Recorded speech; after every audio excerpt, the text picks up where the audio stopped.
savings goodbye. This is RTV6 News at 6, working for you. Now it's 6. We're watching the live radar in the skies as our rain and thunderstorm chances increase for the night. Good evening. I'm Graham Hunter here with Storm Track 6 Chief Meteorologist Kevin Gregory. A little break in the rain today. It's nice, and I think you'll see a pattern change in the middle of next week, so I'm excited about it. I'd show it to you right now, but we got to be patient. I think we have a dry stretch coming, so that's well-deserved, and it's on its way. Okay, as you look to the north, we had some thunderstorms this morning to the south, but we're in between weather systems right now. It's pretty decent. You feel the humidity start to climb. That humidity will peak during the day tomorrow. We'll have more of a tropical feel. Temperatures have jumped here in the last hour or two to 75 in Indy, almost 80 in Muncie. Temperature in Bloomington at 78. The showers that just cut through Hendricks County down into Johnson County fade away. So we're dry in most areas this evening. Just to give you a larger view, if you've got anything planned between now and sunset, which isn't until 9:17, pretty good shape. An isolated shower or thunderstorm may pop up. Most of us will stay dry. Well, we're sitting here saying, will it ever stop raining? In 2012, in June, we only had 0.09 of an inch the entire month. So far this month, we've had 7.28 inches of rain. But as I said, there is a pattern change ahead. We'll unveil a dry stretch coming up. Thanks, Kevin. The suspected driver of a stolen truck shot at Anderson police Saturday morning after officers found the truck they say had a GPS tracker inside. Authorities in Tipton County told Anderson police the truck was in the area. When officers spotted the truck, they tried to pull the driver over, but he took off, leading to a police chase before crashing near University Boulevard and Graceland Avenue.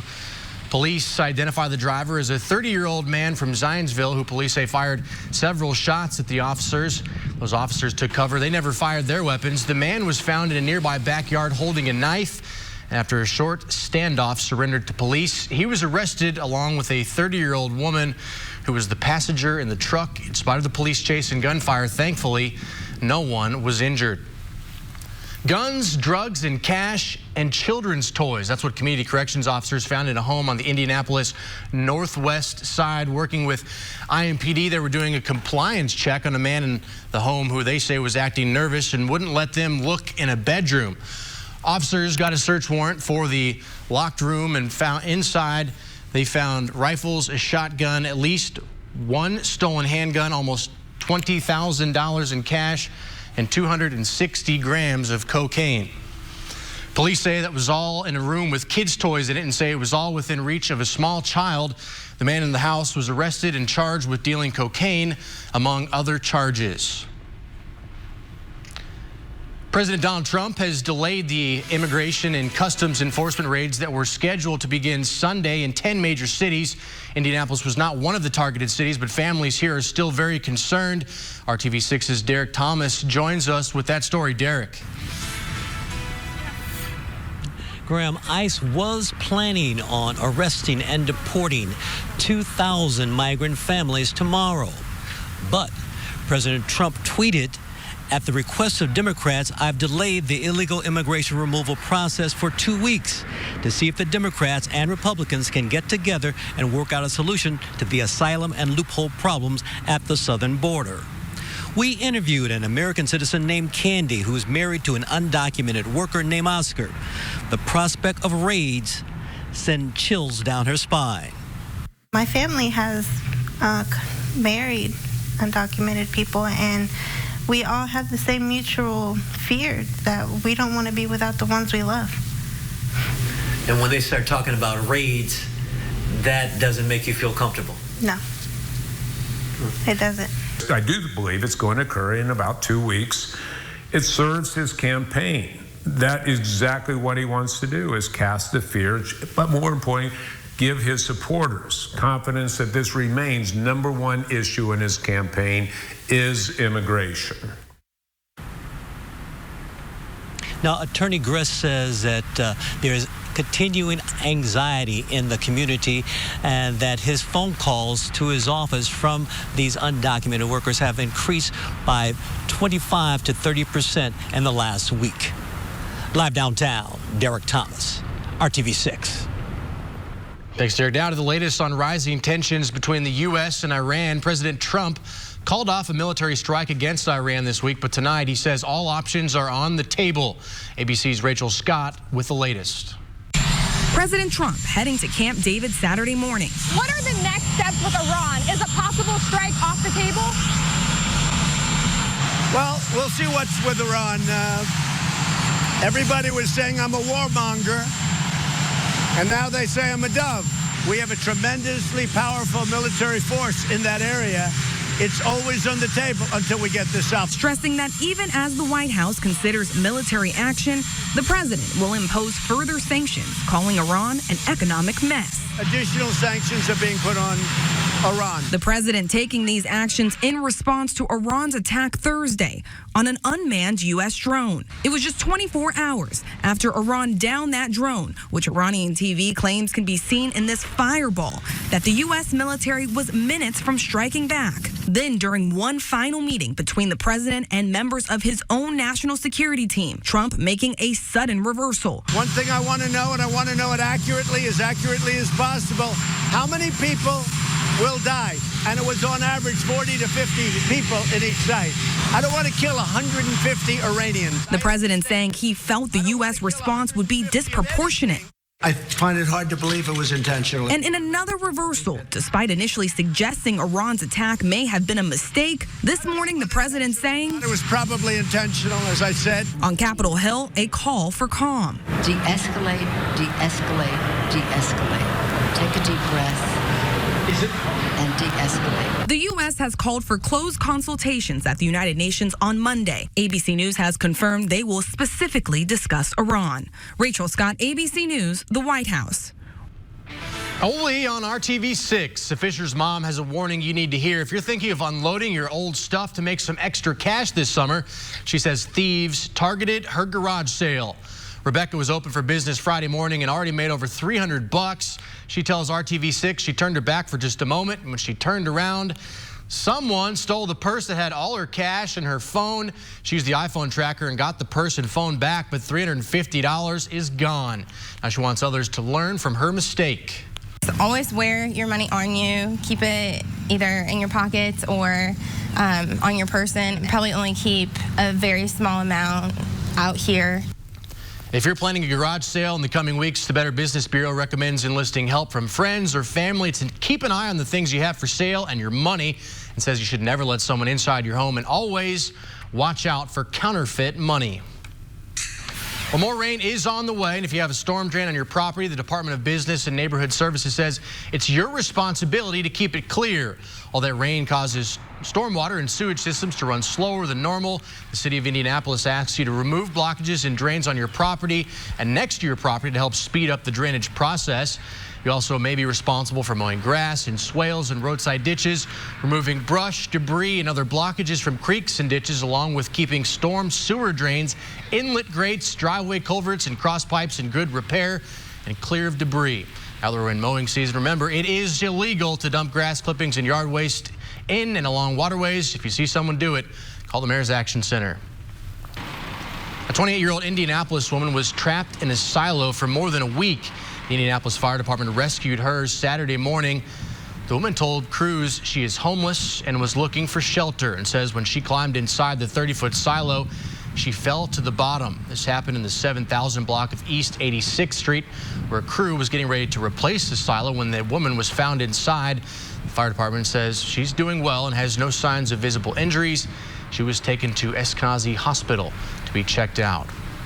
People in Indiana are adopting paws for a great cause today at the Indy Mega Adoption event. I saw them, got fixed on them, and that was it. That happens. 30 different shelters at the Indy Mega Adoption event. It's at the State Fairgrounds, and there are still hundreds of cats and dogs looking for their forever home. Chico's got a new mom. Chandra McKinney is a volunteer. She says it's hard seeing all the animals in cages who still need savings. Not all animals, can survive shelters, and we want to keep all these dogs alive and have a good home. If you are ready to add a new addition to the family, head on down. The event is free and continues Sunday from noon to 6. You can find more information on the RTV6 website at theindychannel.com. Well, a fiery plane crash in Hawaii was a skydiving trip turned deadly. What witnesses saw next. Plus, a warning for firework enthusiasts that could cost you big time. It's information you need to avoid disaster during Independence Day celebrations. And we still haven't hit 90 here in 2019. That may change next week. A warmer pattern sets up. The 7-day forecast unveiled shortly. Qualifying checking account and get $300. This is RTV6 News at 6, working for you. A devastating scene in New Hampshire. 7 motorcyclists are dead and 3 others injured in a fiery collision with a pickup truck. Police are still trying to piece together how it all happened. Witnesses say they saw the crash happen, but said there was nothing they could do. State Police Collision Analysis and Reconstruction Team is investigating the crash. A skydiving flight in Hawaii gone terribly wrong. It crashed just after takeoff, killing all 11 people on board.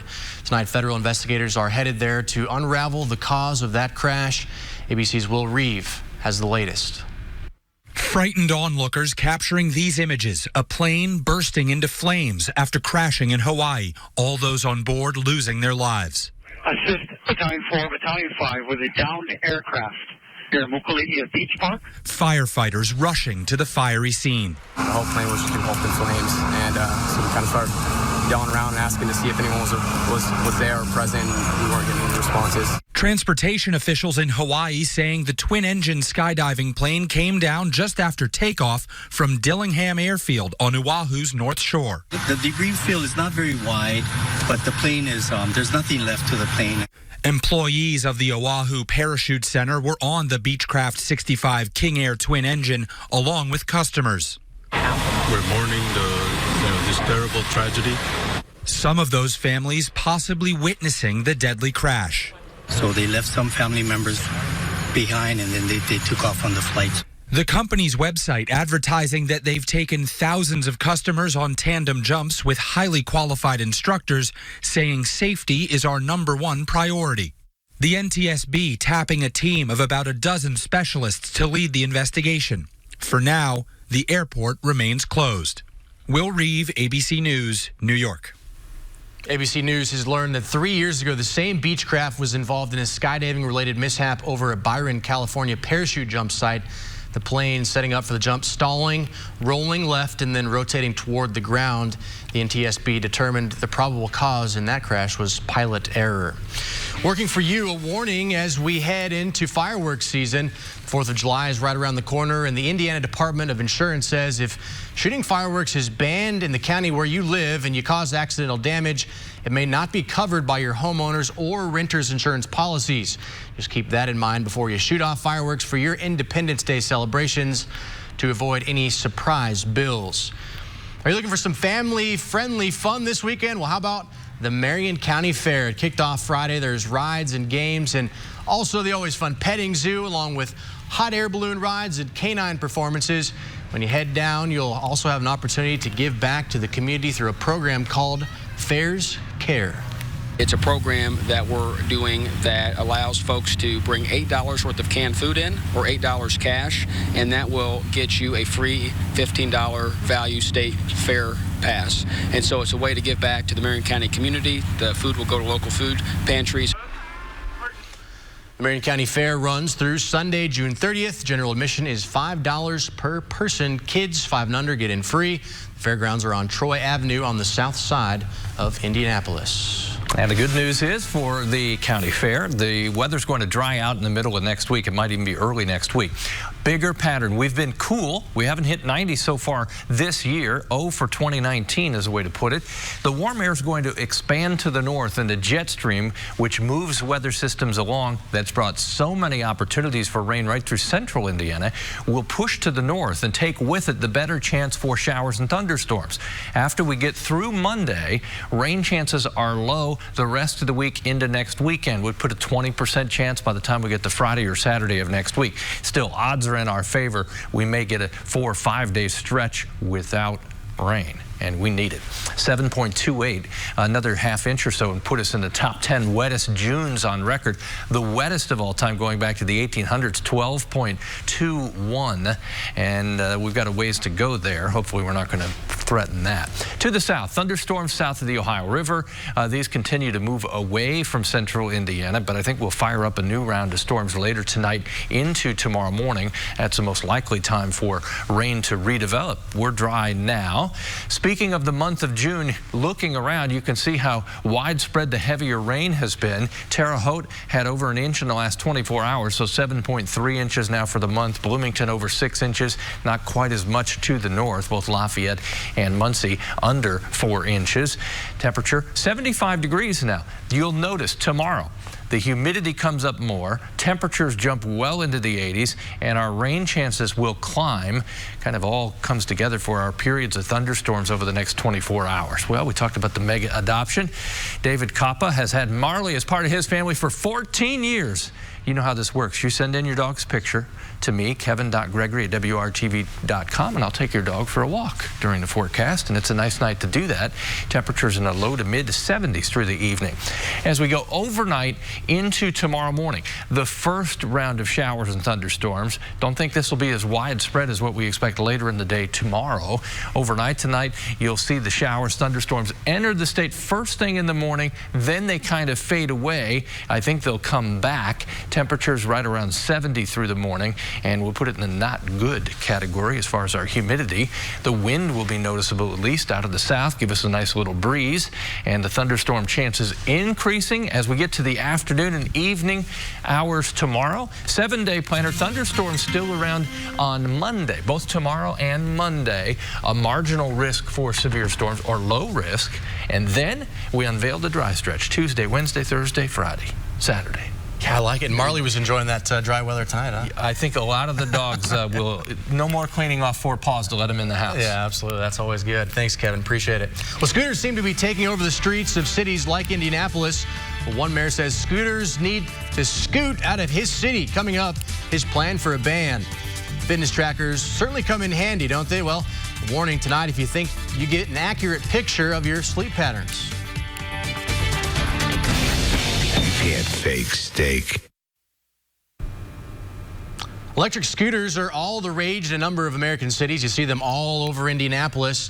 For some, it's a convenient way to get around, but the mayor of Nashville, Tennessee, wants to ban them over concerns about public safety. Mayor David Briley proposed an ultimatum last month to the 7 scooter companies operating there in Nashville, saying he wanted them off the streets if they didn't address safety concerns. Nashville has seen its share of scooter-related incidents. In May, a man died after a collision with an SUV.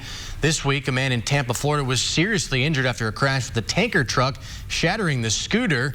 In Chicago, just 1 week into its e-scooter pilot program, doctors are already noticing an increase in scooter-related injuries.